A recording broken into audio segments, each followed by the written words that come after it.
Hey, what's going on, good people? Welcome back to Training Well Done, your podcast on the how, what, and why of quality training. So, it is Monday morning as I shoot this, and I was going out of the house, and I'm like, oh, you know what? After a long weekend of activity, my legs actually feel pretty good. And then as I proceeded to walk down the stairs, I was like, nobody, you lied. They don't actually feel really good. I had a big weekend of activity this weekend. I had like 4 different workouts. So Saturday morning here in Pittsburgh, we had the virtual Great Race. And so it's a 10K race, and I didn't actually sign up for it, but a lot of the members from the gym, they had signed up for it. And so we usually do these Saturday morning runs together. And if you're around in Pittsburgh and you want to come join us on a Saturday morning run, shoot me a line and I'll get you some deets. We run most Saturday mornings together. But they were telling me, hey, we're going to go run. And I'm like, all right. And I had actually woke up Saturday morning and was not going to go. When I say I was not going to go, I mean like I was not going to go. It's been in the 60s most of the time, and in the mornings it's often been in the 50s. Saturday morning I woke up and it said 39 degrees, and I'm like, bruh, so we just not going to do 48, no 43, no 40 degrees, just nothing in the 40s, just boom, wake up. First time I didn't seen 39 degrees since maybe like March or April. And I'm just like, come on, man. So I canceled like 6 times. Shout out to Angela. She brought cookies. And if you want to like see my actual little vlog about this, you can check out my Instagram page. I made a vlog specifically about this. But those cookies were like the saving grace. So anyways, I go and we do a 10K. And it actually went, pretty decent for what I thought was going to happen. The kids did awesome and crushed it. So shout out to Lena and Marcel and Mary, and even Big Marcel, ran his first sub-8 10K in quite some time. But then, that was at 7:30 in the morning. Later on, with some friends and fellow coaches of our Pittsburgh Running Collective, if you're on Instagram, you can find them, PGH Running Collective. It's a group of awesome coaches who you might actually see on this podcast. And me and a few of them met up around lunchtime, and so we did another like 4K. So we're at 14K. I'm like, it's like 8 some miles in, which it's more of the bouts. Like I did a 10K race and then did another run, and then later in that late afternoon, I met up with a friend and her friend, and we went and rode to Boston. So we rode our bikes from Pittsburgh to Boston, PA. Otherwise I'd still be on the way to Boston right now. And so we rode out there and back, which is a good 28 miles for me on the bike. Then on Sunday morning, I met up with, if you're on Instagram, she's at Local Elite, Jen Bigham, and her husband Jeff. And, we've exchanged a lot of messages and finally met up to go run. And, Jen is actually expecting a baby, and she's still an elite runner. So she was like, oh, let's go on like an easier run. I don't want to go too fast. And we're running through Shenley, and we're talking the entire time. And we did like almost 5 miles. And I was actually surprisingly way more tired after that. Because I'm thinking we're going to go like 9. Yeah, we were running almost under 8 minutes. I think my Strava said something like 8:17 or something along those lines. Maybe it was a little bit less than that, but I think it was about 8:17.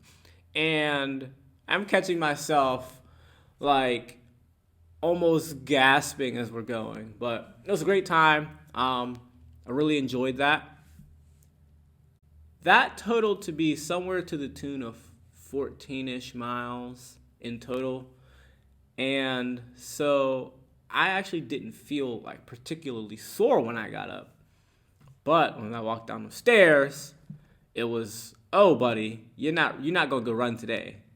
And What I want to talk to you about on this podcast is about injuries. And while I did all that and there's no injuries to speak of, and my little meniscus pain that I usually have actually was relatively non existent, sometimes for some athletes, that much activity on a weekend could actually predisposition them for an injury. And so let's look at like signs of injuries for young athletes, people new to training. The difference between being discomforted from hard training to sore to being hurt can often feel like the same thing, and they're not. So I want to look at what are the signs of an injury. When you are in the midst of training, and if you're someone listening and you're pretty new to training hard or training at all, really, more often than not, the pain is not pain. It's discomfort that you're not used to. And so there's a burning sensation in your muscles as they are working. And if you're new to training, you're probably going to fatigue out pretty quickly. And so fatigue itself actually feels painful if you've never or you're not used to feeling physical fatigue. This happens a lot with, middle school and high school athletes. Usually if you start playing sports, if you are playing sports in college, not if you start, but if you are playing sports in college, you have experience with that, so you know what that is. If you're an adult and you're starting to get into running or starting to get into exercising in the gym, that is just muscular discomfort from fatigue. Now, then you can look at soreness. So this is after a bout of exercise, and you wake up the next day and you're like, oh my gosh, my hamstrings are on fire, they're feeling really stiff. There are like two different kind of feelings with that. There is this sense of, oh, they're really tight and it might pop if I do too much type of tightness and pain. Then there's the tightness that's like, oh, I did something yesterday or the other day, and there's this tightness that almost comes with a sense of pride attached to it. And so I want you to acknowledge that when you're tight and you worked out, you're going to have a certain type of soreness which you want to tell people about. And that's how you know if it's probably a good one. Well, it's not how you know, but it's a good indicator. If you want to brag and tell people like, yo, man, my arms were so sore from that workout, man. Bruh, like my hammies, I just felt them this morning after I got done. Versus, man, my hamstrings feel really tight, or my quads feel really tight. Like, they feel like they might pop. It doesn't feel good. That's one thing that you can look for as a sign that you might be on the verge of a little injury there. Now, in the middle of training, if you feel that type of tightness, like your muscles start to cramp up, or you feel like there's a certain tension that feels like it might snap, that's when you want to stop.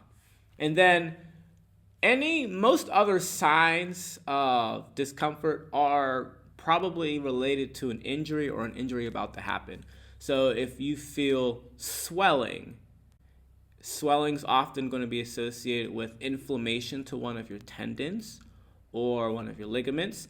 And so there is a rush of fluid and other things to help with trying to deal with that. But that fluid rush, you feel numb, and especially in your knee, it might feel like squishy in a sense.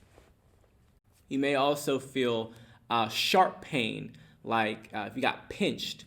That's often associated with a type of like nerve that might have been irritated. There's a lot of different types of nerves, a lot of them. But certain types of nerves are going to go off if a certain tension is brought to it. Those type of things are things to get checked out, right? And of course, if you have like a bruise or like a blunt trauma, those sorts of things you need to get checked out. But most tightness and soreness is really just due to the muscle breakdown. Now, when we look at muscle breakdown, that's what's supposed to happen in training. Your muscles break down and then they rebuild back up to get stronger. You use them, they break down from the stress, and then they build back up. To the extreme end of this, you want to make sure that you don't let this happen too deeply. And so when we talk about training and adaptations, you train and you dig, and then you rest and your body builds back up. This happens in the microcosm of you do an hour or two of hard exercise, then you have all day to build back up if you take care of yourself. You do 4, 5, 6 days of hard training, then you have 1, 2, or 3 days to build your body back up. You do 3 weeks of really hard training, 4 weeks of really hard training, and then you have a week where you do a little less training. You have these months where you're going ham on this cycle, then maybe a few weeks of another month are a little bit lighter. And so you have this up and down wave effect of training. But what happens is if you go boom, dig, and you don't take that time to let your body rebuild, then eventually something bad can happen, right? So, running wise, what are common running injuries? Often you are going to deal with, or know somebody's going to deal with, an ankle sprain, plantar fasciitis, knee pain, which can be a number of different things.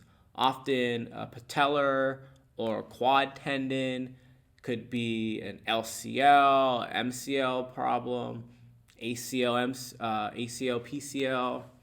You could have an injury with your IT band. You can have weakness in like your glutes, which start to look at imbalances, hip flexor strains. You could have back strains. These are common things that you probably hear about people having when they run. Now, there are a particular class of injuries which are far more common, and those are soft tissue injuries. Well, most injuries are soft tissue injuries, but there are particular injuries that are related to tendons and ligaments, which somewhat separate themselves from muscular injuries, in which muscular problems tend to be calf tears, tears in your quads, hamstring tears, glute issues, or the muscular injuries often are strength imbalances, but those start to play into the soft tissue, the tendon and ligament issues. So let's look at your patellar, it's actually your patellar ligament, but we'll call it your patellar tendon. But right below the kneecap. So like you're like, what is the patella? It's your kneecap, okay? So your kneecap, under there is a ligament that connects the patella to the bone, which is your tibia, but the bottom leg, right?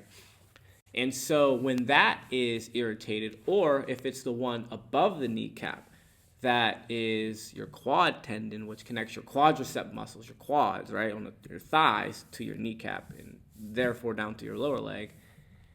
When those muscles are weak, that can cause pain in those tendons. And often, when you look at a tendon or a ligament, tendons connect muscles to bones, ligaments connect bones to bones. So make sure you write that down. When you have an injury like that, ligaments are often tears, like straight tears to those fibers. And they heal very, very slowly, and they often get replaced with scar tissue. Scar tissue doesn't contract. What do you mean scar tissue doesn't contract? So your muscles, when they work, they do this. They contract, they squish together, and chains of them squish together. So if you're watching the video, you look at my biceps, as my arm closes, this elbow joint closes, you see how when people flex, it's actually their muscles getting closer together. You know, this little bicep flex right here, right? When your muscles flex, the fibers get closer together. Well, your actual tendons have to carry that tension of your muscle flexing and pulling the bone to it. One way to look at muscles working, again, if we look at even your hamstrings, it's about two bones coming closer together. And so your tendons, which connect the muscles to the bones. And if you're still wondering what's a tendon, if you look at your arm where your bicep is, you can feel the little fibers when you flex that connect right through the gap, or best, even in the back of your leg. If you go to the bottom of your thigh, those thick cords, those are your tendons, all right? They run actually fluidly throughout your body. They run fluidly through the muscles, but they grow in very thick bands at the ends of the muscles. And so they have to carry the tension. If you need another visual, if you eat meat and you just had a piece of chicken, it's the thick part at the end of the meat that you probably don't want to eat. That's your tendons, okay? Now, when the muscles are weak, the tension of your tendons can slack a little bit, which can cause actual discomfort to the joints. Often, when we look at knee pain, especially lateral knee pain, if we're thinking about your IT band, it is due to a weak gluteus medius, and muscles associated in that area. And you're like, wait, what? Glute medius? So you have glute, is your butt, right? You have big butt muscles and you have little butt muscles. The little butt muscles attach to this long band that goes along the side of your legs. If you have pants on, if you have like Adidas or like, some striped pants, the stripes usually run right along that band, or you have a seam that will run along the side of your leg. That's where your IT band is, and it connects to your knee. When you have weakness in those muscles, they can't put the same amount of they can't put an optimal amount of tension on the actual tendons, which then cause a lack of stability in the joint. And lack of stability often will lead to an injury, but if it doesn't lead to an injury, it will lead to pain. And so when you look at pain or discomfort, it's not necessarily an injury yet, because it may not actually result in any tearing or damage to the tissue. Think again, like your IT band and your outside of your knee. You might feel pain in the outside of your knee when you're training. That doesn't mean that the actual tissue is torn. It could mean that there's not enough tension on that part of the joint, so now it's unbalanced. And then you now have pain because your receptors are telling you things aren't working right. And then later you could develop that into an injury if you don't take care of that. So hopefully that gives you a good understanding of an injury. Now, a couple other things. You're going to hear people talk about, an ankle sprain or ankle strain. Strains, strains, are injuries to tendons. And remember, tendons connect the muscles to the bones. Sprains are injuries to the ligaments, which are bone to bone. So you hear a lot about ankle sprains because you can roll your ankle and injure a ligament. Whereas you might have a strain in your hamstring because you've actually started to tear some of your hamstring muscle, but also some of the tendon that goes with it may have some damage to it. So now it's a strain. Strains are also associated more with muscles as well. So, other common things. When you feel pain in your knees or discomfort in your knees, most often it is a hip issue or an ankle issue. Let me say that again. Often, when you feel pain in your knees, it is a hip issue or an ankle issue. And there are many different things that it could be, so I'm not going to go into depth about them right now.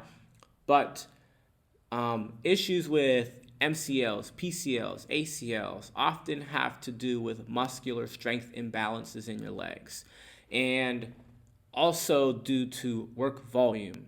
If you are doing too much and your body can't handle it, things break down. So part of your training process, outside of, yes, you want to perform better, is related to actually being able to handle the workload of training. Think about high school. You have your senior athletes who've been training for 4 years, maybe even more, at their sport. So the kind of workouts that they can do to be able to boost their performance is going to be different from the average freshman who may not have much of a sport background or may have a youth sport background that was a lot lower in volume and intensity. And unless you're there like a genetic freak that can just handle a lot, the type of workload your new freshmen are going to take on is going to be a lot less than your seniors who've been at it. And so base training, which you may have heard of, is not only just something that happens at the beginning months of a training phase to build you up to be able to do more intense training later on in the season. Base training also happens over the course of months and years. As you build somebody's base, you are building their, yes, you're building their endurance, but you're building their tolerance for work, okay? It's like the equivalent of giving a teenager a part-time job, so a teenager might work 10 hours a week, 20 hours, 30 hours a week, maybe in the summer times, as they build their capacity to do like employee type of work that is not necessarily like their fun thing. Whereas later in life, when they hit their 20s and 30s and 40s, the capacity to do work goes up. And depending on the type of career you have, as you take on more responsibility, think like apprenticeships or like leadership development programs. They're teaching you tolerance to take on more responsibility, to do more things that are heavy load. And in much of human history and society, responsibility pays. And so the more that you're responsible for, the more compensation you'll get. But often when things go bad and structures are placed in the right way, you feel the pain of that a lot more than somebody lower down. Same thing happens in training.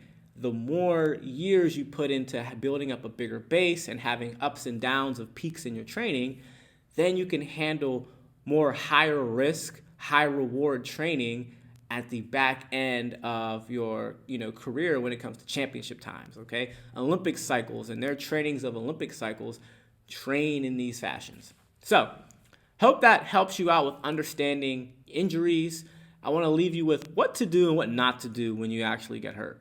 So, what not to do? You don't want to stop training if you get hurt. Detraining just leads you to be weaker. And what it does that people like is often that it just turns the nerve signals down of pain being caused. If running, your fast workouts causes pain and you just stop running altogether, well, you don't feel pain anymore because the stimulus that was causing pain is not there. What you also don't want to do is start ignoring it. Excuse me. Some people are tryhards. You're going to have those athletes. You may have been this athlete or may currently be this athlete who, I got this ankle pain, but I'm going to run through it. My back hurts, but I'm going to train through it. There's a better way to do that. And you don't want to keep doing the same thing that's causing you pain because it only gets worse, right? You don't make an ankle injury better by doing the same type of running that makes it hurt, okay? So you don't want to just train through pain in a way that doesn't actually help you improve the injury and what caused it, all right? Now, what should you do when you have an injury? Often, if you have an injury, especially like in your knees, it probably is going to require you to do a couple things. You're going to have to change the type of training you're doing. So if running a certain way is causing discomfort, you need to run a different way. And not necessarily technique-wise, although bad technique can get you hurt. Okay, if you don't run with good technique, the forces of you hitting the ground don't transfer through your body as well as they should, which can lead things to hurt. So when we talk about our previous episode, running on the sweet spot, it's not just about having optimal performance. It's that if you run on your heels, you're probably going to get hurt sooner than later. So if your weight doesn't distribute over your legs properly, then the shock of hitting the ground, when you hit the ground hits you back. All right, the ground hits you back. If you don't land and run in the proper way, when the ground hits you back, something's going to get hurt. So improving your technique can significantly decrease your injury tolerance and probably allow you to actually train relatively hard and improve your injury still, if that was what caused it. Strength issues are usually very big things. So when we talk about changing your training, if really fast repeats are not feeling good on your hamstrings, stop doing really fast repeats until you can build up the tolerance to handle those. Also, getting stronger. If your quadriceps, your quad muscles on the front of your thighs are weak, then you're probably going to start feeling pain towards the top of your knees. If your glute medius on the sides of your butt, really it's not really the side of your butt, it's really like the top of it. But if those muscles start to get weak, then you might start feeling pain on the outside of your knees. If you are not taking good care of your ankle flexibility and mobility and the strength of the musculature that goes in your lower legs, which helps control the muscles in your ankles, then you're going to probably be at a disposition to roll your ankle more likely, and B, or two, since I have two fingers up, you are probably going to have some pain eventually.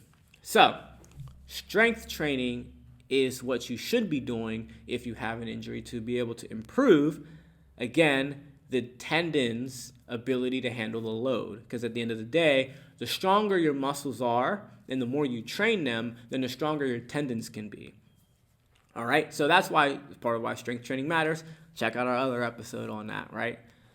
So you want to be able to reduce some of the volume of your training or change the type of training if you have an injury, and you need to be strength training.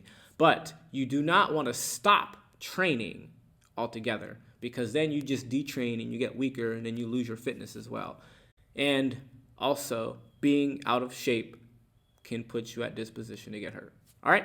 So, hope that helps you out. Leave a comment about what you learned or what you would like to learn more of in regards to injuries. We're going to have a little series going on. We're going to talk about various injuries and what you can do to help decrease your likelihood of getting them, and some post-PT things to handle injuries, and especially things that you can do now to handle different discomforts, right? So I'm not a physical therapist. I'm not going to tell you what to do. If you tore your hamstring, you need to go see a physical therapist. You need to go see somebody about that. This is not medical advice. This is just information about it. But when you're done with that, just because you're cleared from PT does not actually mean that you are ready to train at the high level that you were at. Make that very clear for you. And make sure you send this line to a friend. Just because you're cleared from going to physical therapy does not mean that your body's ready to train hard again. There is still a therapeutic process to building your body back up. It's, to look at it a different way, it's like taking your senior year. You have a senior, let's say, this is like a metaphor, and then you get hurt. So now your fitness is back down to like being a sophomore. Your ability is down to being a sophomore. A sophomore who's only been training for a year, unless they have freak genetics, again, they're not going to be able to train the same way the senior who has been training for all these years can. Now, when it comes to injuries, you might be able to bridge that gap obviously sooner than it took you to get there in the first place. But just because you're cleared, you might be cleared to compete and play and train, but you might only be at that status level of that sophomore, right? Our hypothetical sophomore here. And then you have to train back up to the tolerance of being able to train like a senior.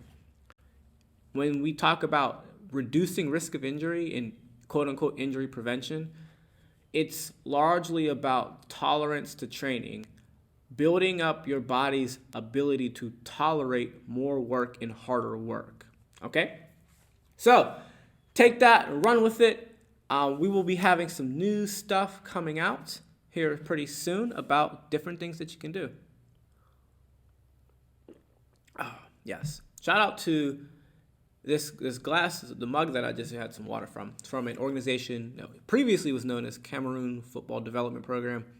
Now it's called Open Field. Shout out to my friend Justin Frazano. If you're watching this or listening to this, we need to go run soon, or if we did just run after you finally heard this, then good stuff. You can check them out, openfieldinternational.org, I believe. But I'm just drinking the mug.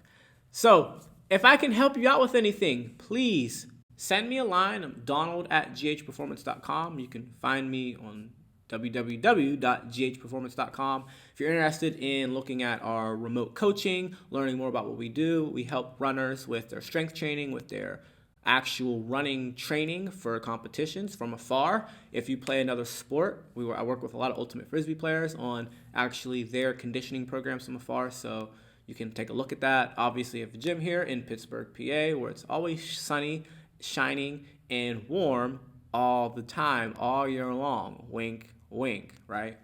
So you can come check that out too. Peace out. Make sure you follow, like, subscribe, and share Training Well Done with a friend, a colleague, a teammate, whomever. All right? Like, subscribe, share, and I look forward to the next episode and having you back on. Peace out. Enjoy. Train well.